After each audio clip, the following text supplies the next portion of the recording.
మాకు మారుతి గారు ప్రతిరోజు పండగ సినిమాలో మీరు వర్క్ చేశారు అని తెలుసు. బిఫోర్ కూడా ఉన్నా, ప్రతిరోజు పండుగ ముందు కూడా ఆయన దగ్గరే ఉన్నా. అదే last movie to be frank ఆయన దగ్గర. దాని తర్వాత హిట్ శైలేష్ గారి దగ్గర 3 ప్రాజెక్ట్స్. దెన్ హిట్ 2 జరిగేటప్పుడే నాకు ఫైనల్ అయింది ఈ project.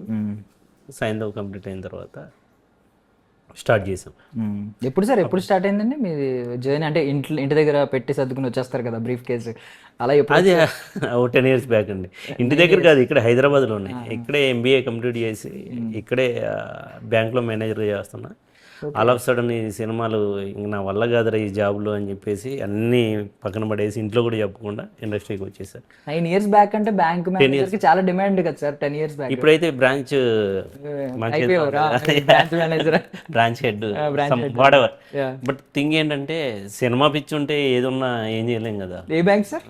ICICI bank. Okay. So cinema పిచ్చితో ఇటు రావాల్సి వచ్చింది. ఎందుకు మారుతి గారు కూడా ఇమీడియట్గా వచ్చేనా అన్నారు.